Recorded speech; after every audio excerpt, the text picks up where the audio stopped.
Selamat sore teman-teman sekalian. Kita membahas di program Ngobrol Seru edisi spesial dalam rangkaian Hari Ulang Tahun ke-80 Republik Indonesia. Seperti biasa setiap tahun, biasanya sehari sebelum 17-an itu ada pidato kenegaraan, dan kemudian pidato kedua itu pidato pengantar nota keuangan RAPBN 2025-2026, dua-duanya disampaikan oleh Presiden.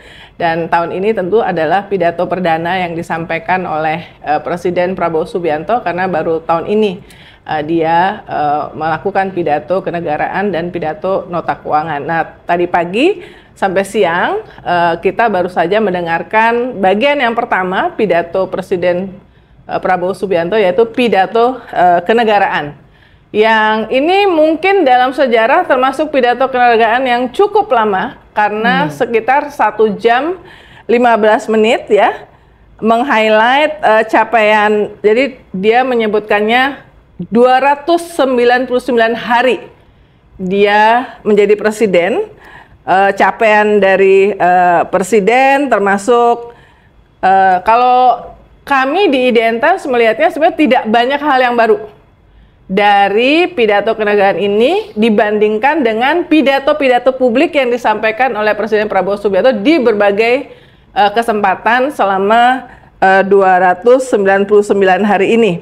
Mungkin yang baru ini adalah update angka, misalnya soal makan bergizi gratis. Presiden Prabowo mengklaim bahwa sudah ada 20 juta penerima manfaat. Penerima manfaatnya kan ada anak sekolah, kemudian balita, ya, ibu hamil dan menyusui. Ini juga angka yang lumayan naik drastis nih, karena bulan yang lalu itu baru sekitar pencapaiannya sebelum pidato ini disampaikan tuh kita dapat angkanya tuh 10% dari target 82,9 juta ya penerima manfaat untuk tahun ini. Nah, itu tadi diupdate. Kemudian yang lainnya sebetulnya sudah banyak disampaikan ya. Misalnya dia cerita soal 299 hari pertahanan semesta dan selanjutnya, dan pasti ini akan dibahas dengan menarik oleh 3 narasumber yang hadir pada kesempatan ini. Yang pertama, saya di studio bersama Bivitri Susanti. Thank you ya sudah hadir. Pengamat politik, hukum, salah satu pendiri dari Pusat Studi Hukum dan Kebijakan ya, Jentera Law School.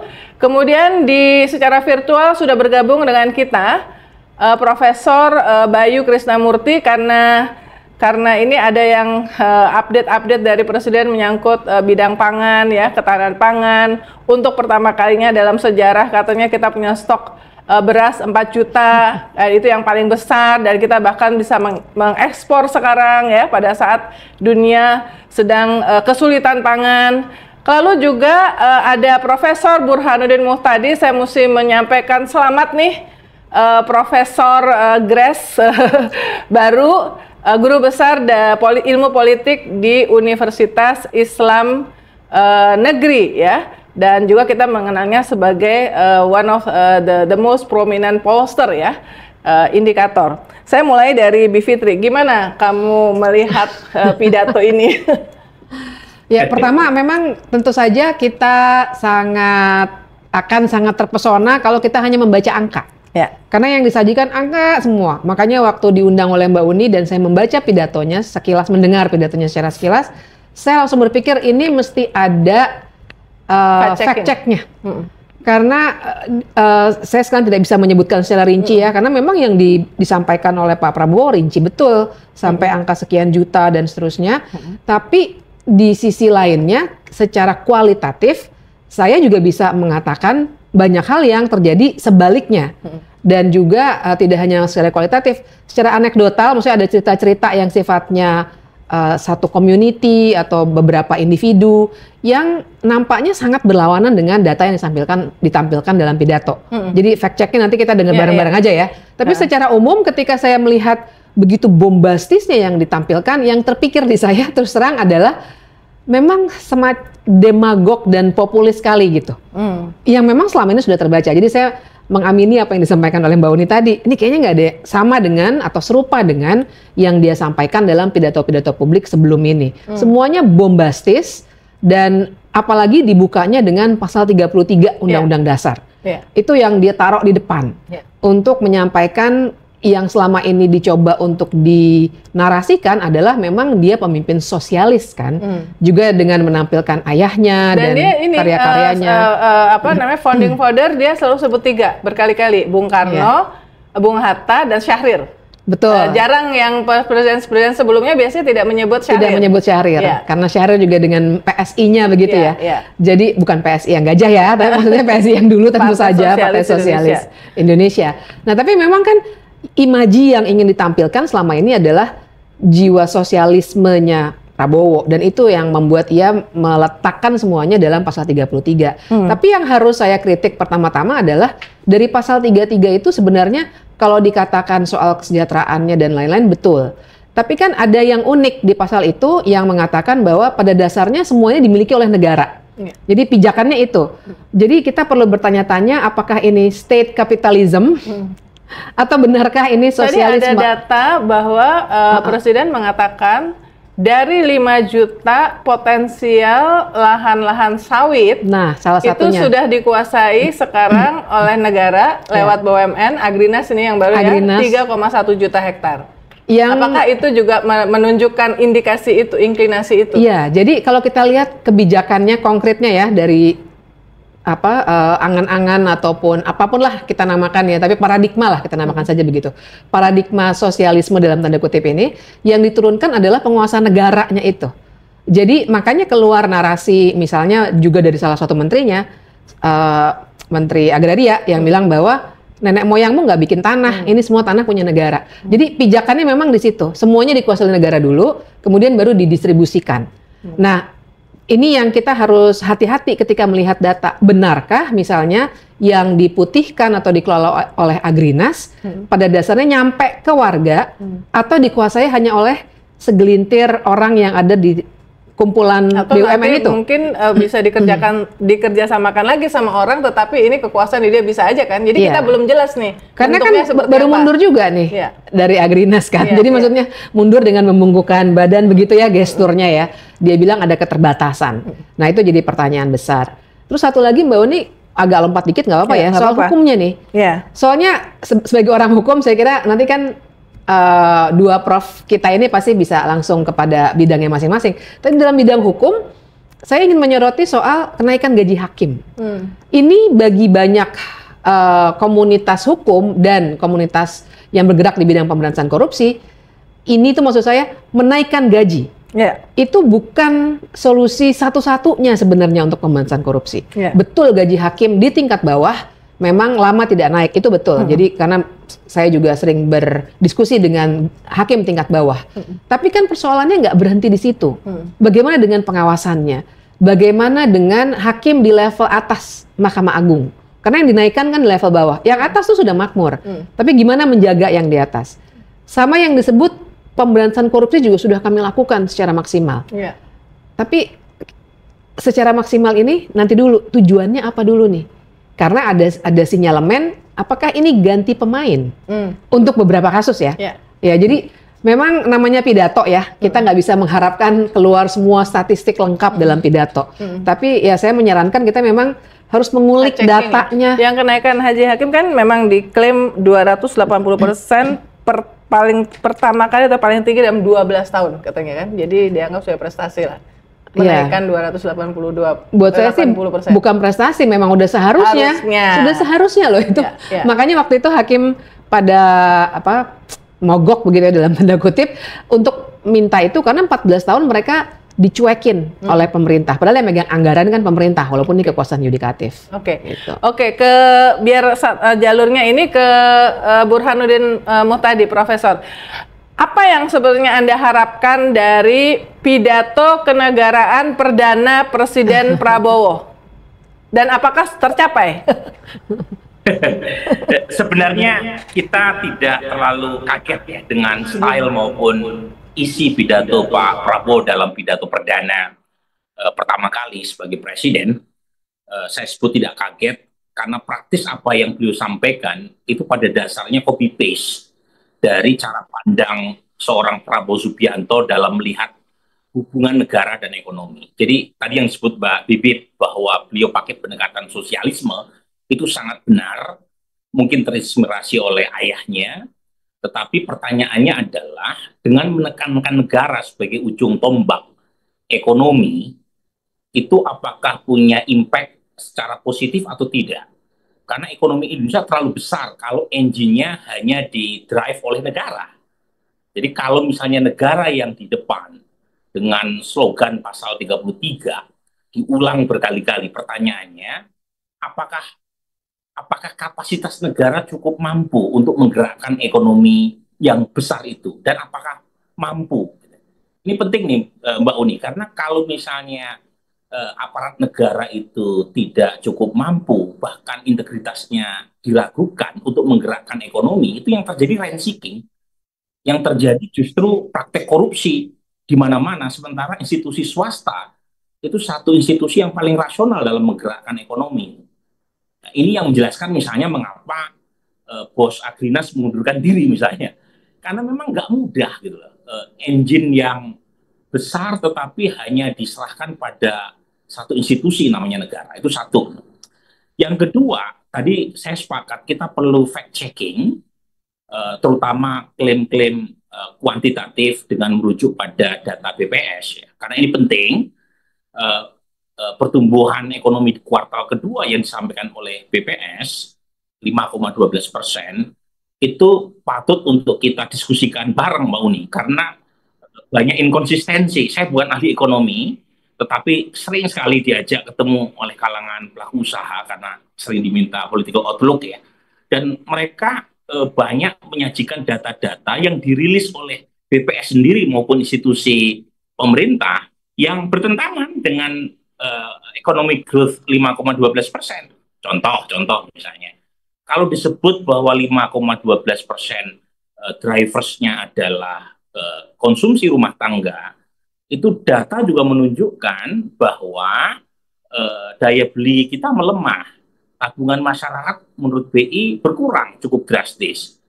Nah, ini data yang seperti apa kira-kira yang kita pengen tahu dari BPS, mengapa keluar angka 5,12%, sementara kita tahu di kuartal kedua ini tidak ada lebaran dan tidak ada puasa, yang biasanya menjadi event yang cukup positif untuk menunjang pertumbuhan ekonomi. Kemudian misalnya klaim dari BPS berikutnya adalah investasi yang meningkat di kuartal kedua. Tadi juga disampaikan di pidato dia membanggakan investasinya melampaui target. Nah, coba masalahnya data BPS juga menunjukkan investasi yang naik itu investasi yang berkaitan dengan pertambangan. Umumnya itu capital intensif Mbak Uni. Artinya dampak ekonomi ke masyarakat, terutama penyediaan lapangan pekerjaan itu minim. Jadi ini hal-hal yang penting karena terus terang media-media internasional sudah banyak mempertanyakan. Baru saja saya membaca laporan dari South China Morning Post ya. Judulnya cukup provokatif ya. Judulnya begini, Boom or Gloom. Jadi apakah ekonomi boom or gloom? Apakah terjadi economic boom ataukah economic gloom? Boom or gloom. Oh, boom ya, BOM ya. Boom or gloom. Apakah gloom? Gloom kan gloomy ya. Karena dikutip laporan-laporan misalnya fenomena rohali ya. Rohali itu apa? Rombongan hanya jadi beli. Roh halus, ada roh halus, Prof. Rombongan hanya elus-elus. Ada rohana, rombongan hanya nanya-nanya aja. Ini fenomena yang kita lihat gitu ya. Dan saya belum lama misalnya bicara depan seribuan investor, ada data ekonomi, sales mobil drop, sales motor drop, di mana-mana drop. Ini BPS ini yang dikutip Pak Prabowo dalam pidato tadi sudah betul atau tidak itu ya dalam melakukan pencatatan terkait dengan economic growth, karena Selios kawan saya sampai mengajukan protes kan ke PBB Badan Statistiknya itu. Jadi ini hal yang penting sekali karena terus terang PR Pak Prabowo sekarang itu ada di ekonomi. Sektor politik sudah selesai. bayangkan 8 partai di DPR, termasuk PD Perjuangan, itu pada dasarnya sudah samikna wa ta'na sama Pak Prabowo. Jadi tidak ada lagi partai oposisi. PD Perjuangan satu-satunya harapan kita sebagai partai oposisi, itu rasanya sudah rasa koalisi sekarang. Jadi dari sisi elit, Pak Prabowo tidak ada sama sekali challenge di parlemen. Jadi menangnya pun cukup besar ya, 96%, meskipun Mbak Bibi punya banyak catatan ya terkait dengan kemenangan Pak Prabowo. Tapi poin saya adalah modal elektoral hasil pilpres besar, modal politik sangat kuat. Sebenarnya kalau gagal nggak ada alasan. Cuma kalau misalnya data yang dipakai itu data yang questionable, itu saya khawatir pemerintah malah kesulitan untuk bercermin dari data yang sebenarnya. Karena kita terus terang mempertanyakan data BPS yang dirilis 5,12%. Yang sayangnya itu justru jadi pondasi utama dari pidato Pak Prabowo tanpa misalnya melihat data-data lain yang menunjukkan masih banyak agenda dan PR buat pemerintah, terutama dalam sektor ekonomi. Ekonomi penting karena itu yang menentukan determinan kesuksesan pemerintah. Dan kalau misalnya ekonomi tidak berhasil, itu implikasinya luar biasa. Contoh nih, ini sekaligus saya serahkan ke Mbak Bibip atau Mas Bayu ya untuk mengomentari lebih jauh, karena saya bukan ahli ekonomi.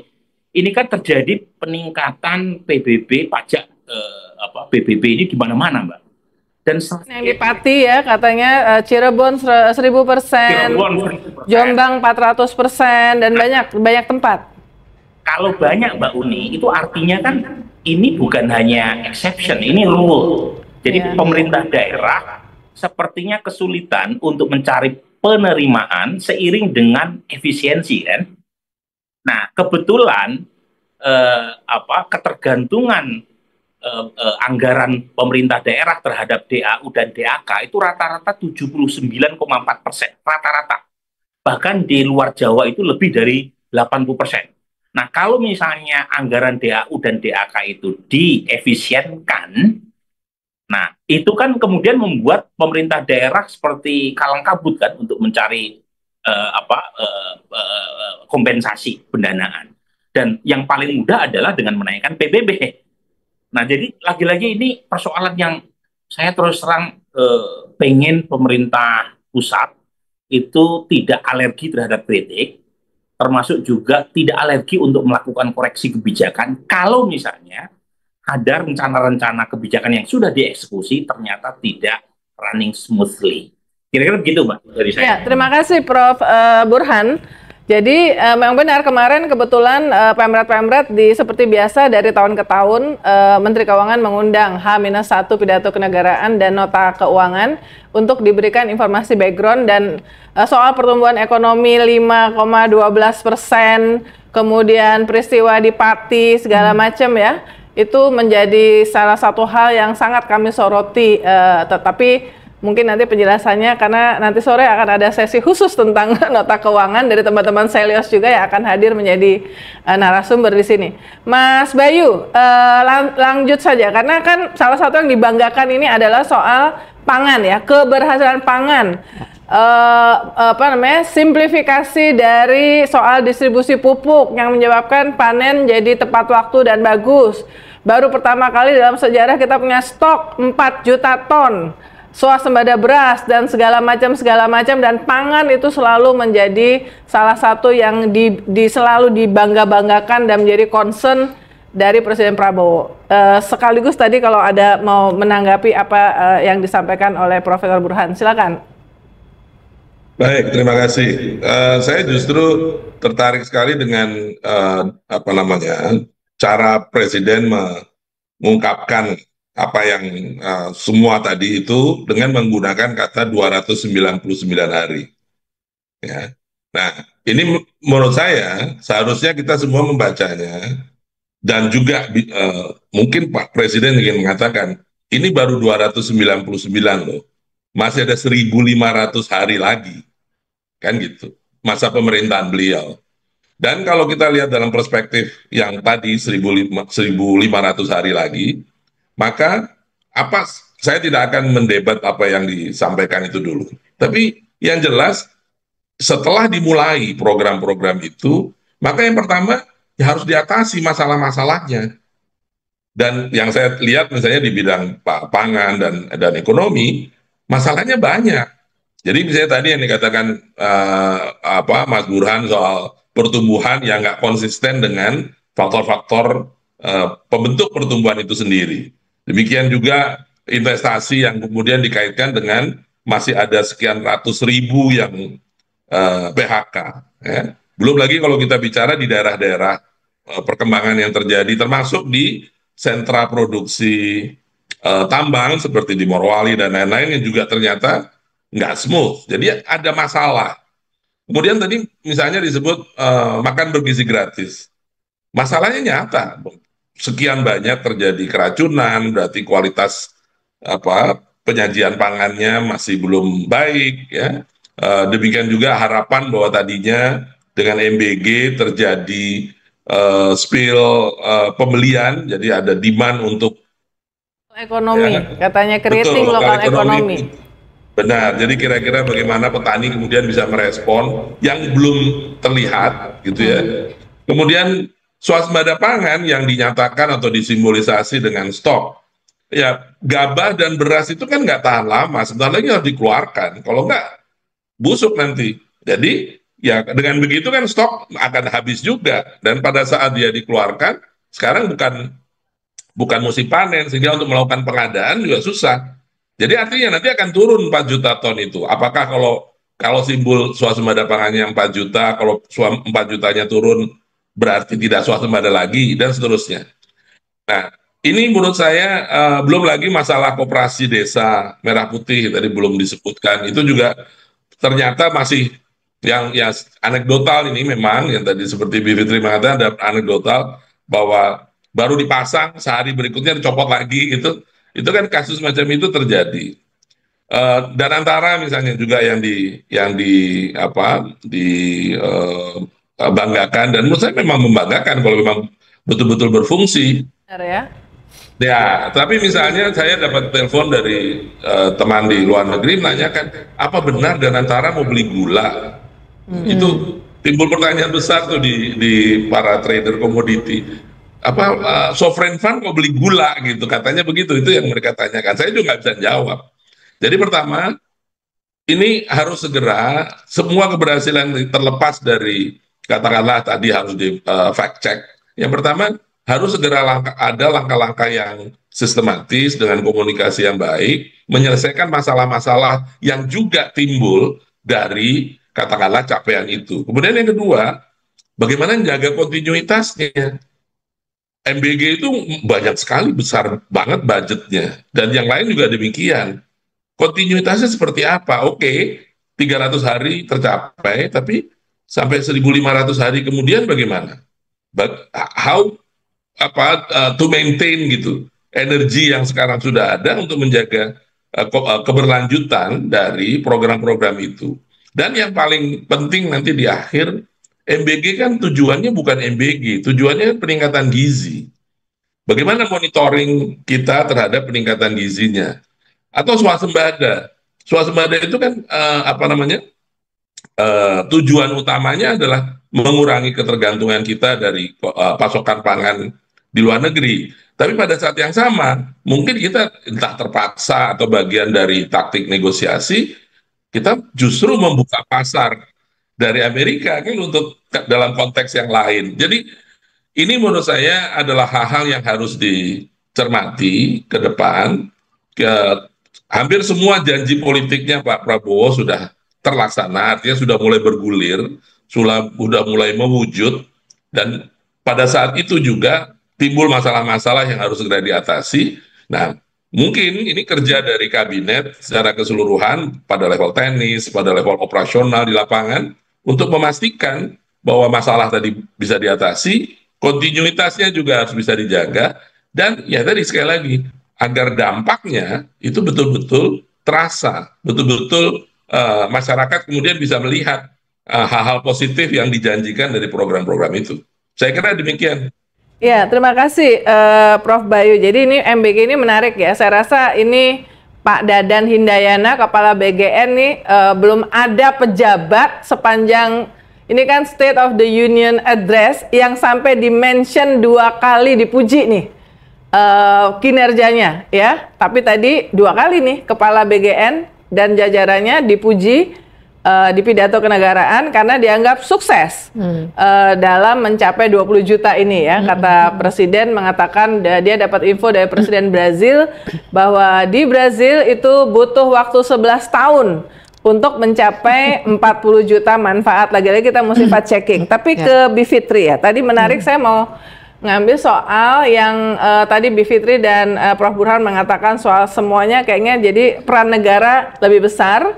Padahal apakah kapasitas negara saat ini sudah cukup? Nah ini mungkin yang menarik ada kaitannya adalah ke pertahanan semesta. Karena soal pertanian, food estate di Merauke, kemudian Satgas Pangan, sampai di Rut Bulog pun jenderal ya, itu semuanya sekarang ke tentara nih, ya kan? Termasuk pembentukan 6 komando daerah militer baru, 514 yang sudah diumumkan, 100 data itu juga disebut 100 ya batalion disebutkan ya, pertahanan semesta, 100 batalion teritorial pembangunan yang memang kata Presiden kan malah mengatakan waktu itu dia masih Menhan, tidak ada pembangunan infrastruktur irigasi segala macam tanpa adanya keamanan. Nah, apakah ini kira-kira garis merahnya tuh benar-benar ke situ gitu. Jadi negara, tapi negara dalam hal ini adalah tentara. Salah satunya saja. Tentara itu barangkali sebagai penjaga negaranya.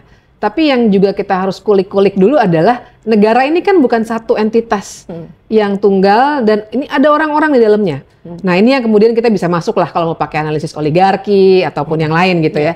Tapi ini yang bisa kita tunjuk dari apa yang terjadi dengan Agrinas misalnya, bahwa yang kebanyakan diuntungkan baik dalam Agrinas konteks di rootnya yang di atas tentara baru dapat jenderal kehormatan. Nah itu dia. Dan kemudian tapi bukan hanya itu kan, di banyak tempat lainnya selain tentara yang masuk sebagai komisaris dan lain sebagainya itu, kita juga harus lihat keterkaitannya dengan pengusaha-pengusaha besar. Sehingga kalau pertanyaannya, oke, dikelola oleh negara, tapi negara itu siapa? Apakah negara segelintir orang yang kaya itu, kalau analisisnya Fedi Hadis dan kawan-kawan oligarki, atau negara ini adalah partai-partai politik, ya, kartel politik dan seterusnya? Jadi kita mesti jernih dulu di situ, karena itu tadi kalau mau dibilang penguasaan oleh negara, baik tanah, kekayaan alam dan seterusnya pasal 33, dari dulu pertanyaan bahkan ketika pasal 33 dirumuskan tahun 1945, pertanyaannya selalu negara itu siapa? Zaman dulu tahun 45 dengan pandangannya Supomo, terutama Supomo yang paling kuat ya dengan pandangan negara integralistiknya, memang negara itu dianggapnya adalah konsepnya kayak bapak bangsa gitu. Ini yang memang disukai oleh orang seperti Presiden Prabowo. Dan nampaknya itu juga yang kemudian di dalamnya dibuatkan skema-skema yang akhirnya menguntungkan orang-orang yang dianggap penting untuk menjaga kekuasaannya. Nah, tentara itu adalah salah satunya. Bahkan ada sarjana penggerak pembangunan begitu ya, yang juga untuk mengisi lapangan kerja misalnya. Dan mengerjakan MBG. Yang untuk MBG juga ada banyak training sekali dari tentara juga. Dan mereka menjadi komponen cadangan. Jadi rumit sekali itu catatannya. Tapi yang juga ingin saya soroti adalah bagaimana soal data tadi ya, karena tadi Prof. Bayu juga mengungkapkan yang anekdotal dalam hal Koperasi Merah Putih. Tapi kenapa tadi saya sebut-sebut anekdotal? Karena hari-hari ini kalau saya berdebat memang dengan siapapun dari pemerintah, pasti apapun yang saya sampaikan akan dinihilkan dengan bilang bahwa tapi secara statistik begini, Anda tidak bisa menolak. Dan memang dalam posisi tertentu saya tidak bisa berdebat soal statistik dalam forum yang terbatas kan.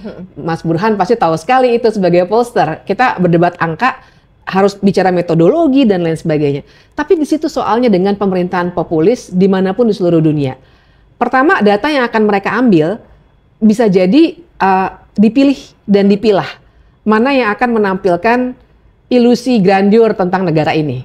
Jadi ketika misalnya 40 juta, Brazil berapa tadi? 11 tahun. 11 tahun, oke.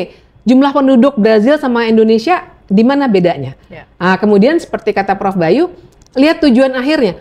kalau saya kan hari-hari ini sering ditanya dalam konteks kebijakan ya, karena bidang saya juga di situ, gimana sih menilai kebijakan populis? Saya bilang yang membedakan adalah kebijakan kan harusnya ditujukan untuk mengatasi akar masalah, bukan gejala yang kemudian kalau diatasi seakan-akan keren banget populis gitu. Nah, yang ditampilkan semua angka ini, kenapa kita bisa bilang populis? Karena yang ditampilkan bukan goal akhirnya alias akar masalahnya itu. MBG yang ditunjukkan adalah 40 juta. Tapi apakah benar tujuan akhirnya? Yang itu kan 20 juta baru di kita, klaimnya 20 juta. Klaim kita 20 juta ya? Itu berhasil. 40 juta berhasil. Yang diambil kan 20 jutanya. Itu juga cepet banget, soalnya sebulan baru 2 minggu yang lalu kayaknya belum segitu. Itu yang masih kita harus fact checknya itu dari situ ya. Terus juga ada beberapa angka yang menurut saya memang kita bisa berdebat di situ. Angkanya benar ada mungkin.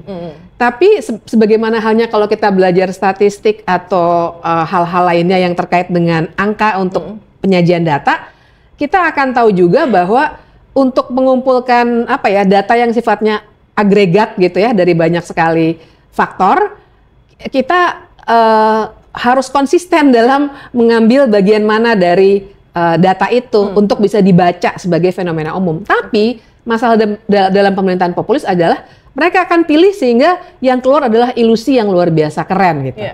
Nah, di sini nih kita bisa berdebat panjang di fact checknya, tapi mari kita lihat ke tujuan-tujuan akhirnya. Pada akhirnya ini negara yang mana tadi banyak ya oligarki lah, pengusaha dan lain sebagainya, atau warga sebenarnya. Yang negaranya itu apakah warga, apakah oligarki? Para penguasa dan oligarki itu ya. Beda pemain.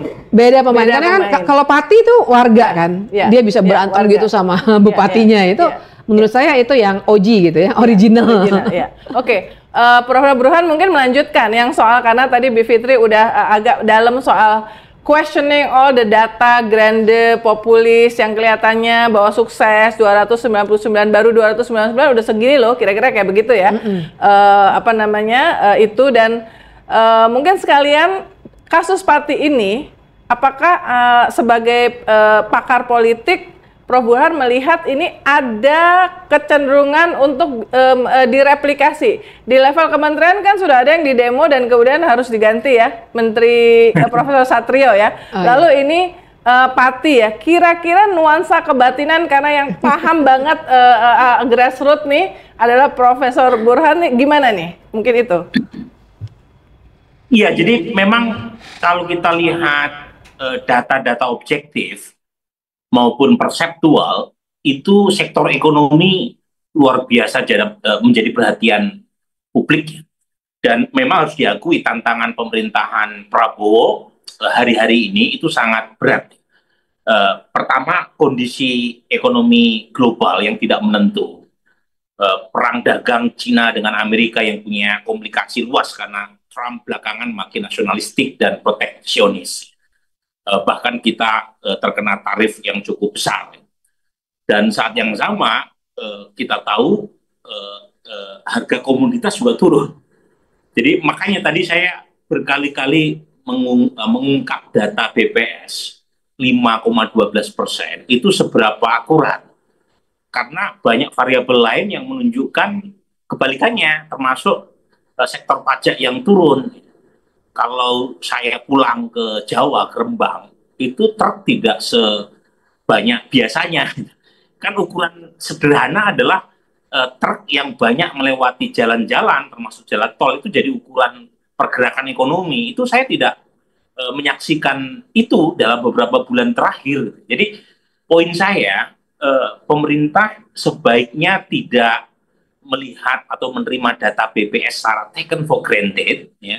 Karena ada banyak data yang menunjukkan kebalikan seperti yang diklaim oleh BPS. Betul ya, betul bahwa umumnya kuartal kedua itu terjadi peningkatan pertumbuhan, tetapi jangan lupa umumnya kuartal kedua itu ada Ramadan dan Lebaran. Nah, tahun ini Lebaran dan Ramadan itu ada di kuartal pertama. Karena kan Lebaran selalu maju ya. Maju sekian belas hari ketimbang tahun-tahun sebelumnya. Jadi tidak lagi di kuartal kedua, Sehingga drivers pertumbuhan ekonomi sebenarnya kalau dilihat secara sekilas kayaknya kok tidak seperti yang diklaim secara baik-baik saja oleh BPS. Yang sayangnya itu dipakai habis-habisan oleh Presiden Prabowo dalam pidatonya tadi. Jadi ini yang menurut saya harus hati-hati karena saya khawatir itu malah membuat pemerintah salah estimasi terkait dengan ini policy making kalau mendasarkan pada laporan yang seolah-olah baik-baik saja gitu. Jadi perlu melihat lebih rendah hati apa yang terjadi di bawah dan menteri-menteri juga harus ngomong apa adanya gitu. Jadi saya merasa para menteri ini juga banyak yang pintar mengolah gitu. Bapak senang. Bapak senang sampai muncul kan akronim APS, asal Prabowo senang. Nah ini yang menurut saya perlu lebih kritis dalam melihat data karena saya khawatir kalau sandarannya itu data yang tidak korek itu saya khawatir malah membuat pemerintah salah mengambil keputusan atau kebijakan dan itu implikasinya luas Mbak Uni, luas sekali. Jadi saya sudah 20 juta nih, termasuk 20 juta MBG ini ya terus terang kita juga itu dia iya gitu ya di mana aja bisa nggak BGN itu membuat website yang sangat rinci SPBG ada di mana aja, lokasi di mana sehingga publik bisa mengecek ya. Nah itu yang kita harapkan kan dari anak buah Pak Prabowo untuk lebih detail mempertanggungjawabkan data yang mereka keluarkan. Simpelnya kan gini Mbak Uni. Saya udah cek gitu sampai Juni kemarin itu serapan anggaran MBG masih 6 triliun dari 171 T. Artinya kan masih kecil sekali, di bawah 10% tuh. Mungkin 5%-an atau kurang bahkan serapan anggaran. Kemarin 10% Prof. Jadi tapi ya masih 10%, ya? Masih 10%. Padahal bulan sekarang sudah bulan ke-8 kan dari Betul. tahun 2025. Artinya masih ada 90% anggaran yang belum terserap kan. Nah itu kan ukuran paling sederhana tuh kalau misalnya anggaran yang besar yang diambil dari efisiensi sana sini tetapi yang kepake baru 10%. Sementara klaimnya sudah 20 juta masyarakat yang menjadi beneficiary dari MBG. Nah pertanyaannya kalau baru 10%, seberapa besar kemampuan untuk bisa memberikan manfaat? Apakah betul sampai 20 juta? Jadi lagi-lagi pertanyaan semacam ini itu nggak bisa dijawab dengan pidato yang indah. Jadi diperlukan ya satu bukti yang meyakinkan, termasuk mengukur efek ekonomi terkait dengan pelaksanaan MBG. Karena kita tahu desain MBG kita kan sentralistik ya. Jadi beda misalnya dengan India yang pakai konsep federal. Jadi negara bagian yang menjadi ujung tombaknya. Kalau sentralistik kan pada titik tertentu agak menyulitkan untuk punya impact secara langsung ke masyarakat karena terlalu terpusat, terkonsentrasi oleh BGN itu. Jadi lagi-lagi ini yang saya perlu sampaikan dengan agak terus terang supaya pemerintah tidak terbuai dengan data-data yang indah tetapi menyesatkan. Oke, satu lagi Prof, tadi saya tanya soal apakah akan spill over nih yang Pati. Nah, ini menarik ini ya. Kalau misalnya akar masalahnya tidak diselesaikan, akar masalahnya adalah pemerintah daerah itu kesulitan pendanaan ketika ada efisiensi berkaitan dengan pemangkasan atau penghematan DAU dan DAK. Sementara faktanya 79,4% rata-rata pemerintah daerah tergantung dari instrumen ini. Nah, ketika itu dikurangi, mereka kan perlu kompensasi. Nah, kompensasi yang paling mudah menaikkan BBB karena beberapa pajak lain ditarik ke atas ya. Nah, ini yang jadi masalah nih. Kalau misalnya mereka dilarang untuk menaikkan BBB, penggantinya apa? Nah, ini menurut saya harus dipikirkan bareng-bareng antara pemerintah pusat dengan pemerintah daerah. Kalau tidak diselesaikan akar masalahnya, itu bukan tidak mungkin menular ke tempat lain. Nah, kebetulan saja, karena kutip Pati, saya ini, Mbak Uni, saya asli Rembang ya, itu tetangganya Pati. Oh iya, ini tetangga.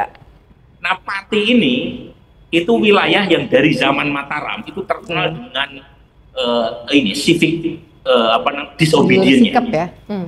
Civic disobedience tinggi dari zaman Mataram nih. Prof Bayu ketawa-ketawa soalnya orang tuanya juga di area itu, dari area itu. Dan kalau inget nggak dulu yang PT Semen pengen Yeah, memperluas yeah. Kendeng.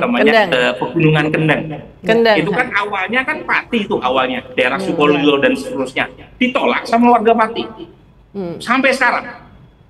Jadi civic disobedience-nya tinggi. Belakangan mereka pindah ke kampung saya di Rembang karena orang Rembangnya nerimo. Tapi poin saya lama-kelamaan masyarakat itu ada batasnya. Jadi pemerintah, lagi-lagi saya mengutip Pak Prabowo sendiri. Pak Prabowo kan tadi mengatakan jangan alergi kritik.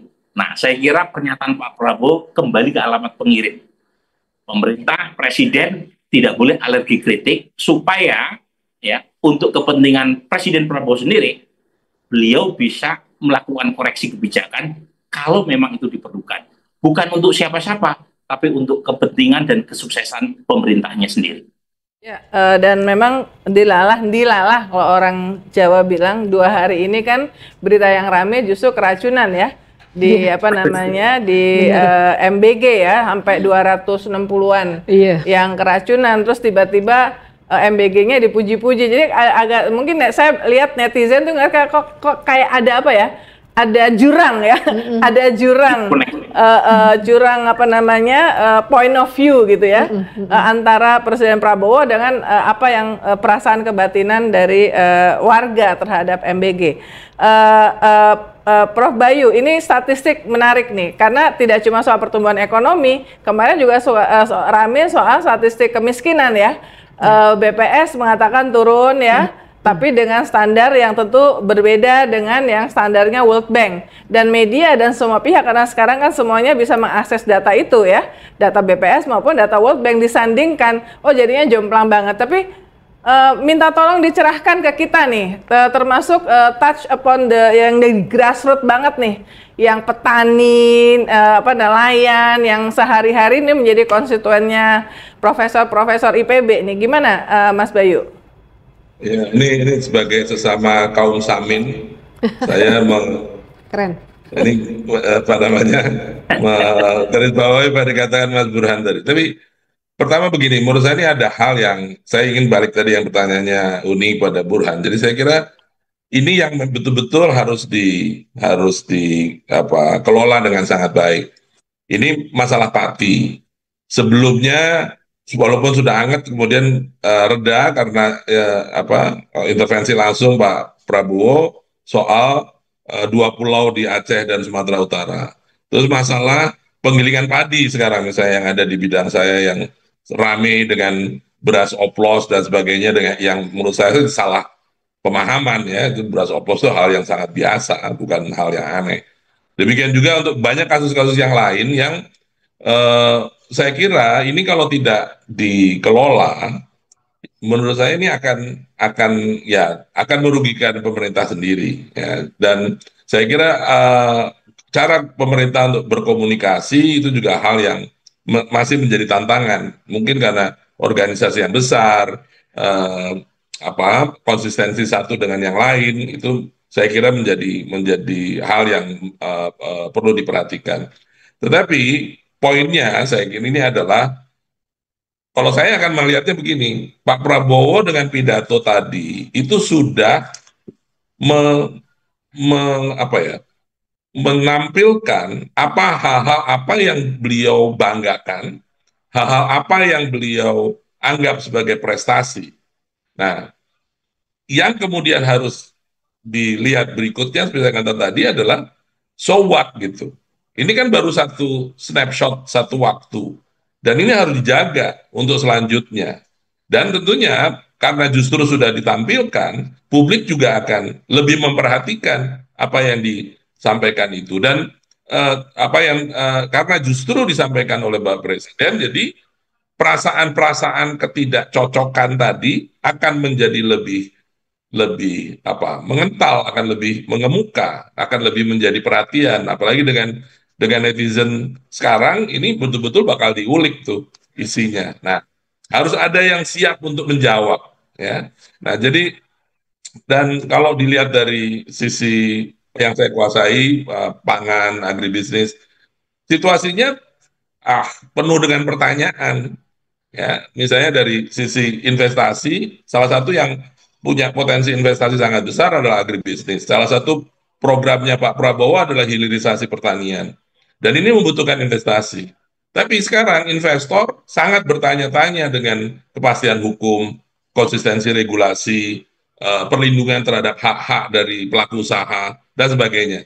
Jadi, apa yang disampaikan tadi itu justru membuka sebuah konsekuensi lebih berat bagi jajaran pemerintahnya untuk bisa menunjukkan bahwa itu memang benar-benar sesuatu yang sustain. Dan saya kira ke depan kita masih akan berdiskusi melihat masing-masing itu secara lebih tajam. Ini Uni, mohon maaf saya harus pamit karena ada. Saya tahu Prof. Burhan dan Prof. Bayu memang ada acara, tapi saya memang tinggal satu pertanyaan ke Bivitri ya, mungkin ini di akhir. Terima kasih. Yang thank you so much ya Prof. Bayu dan juga Prof. Burhan. Tapi Bivitri, pertanyaan terakhir.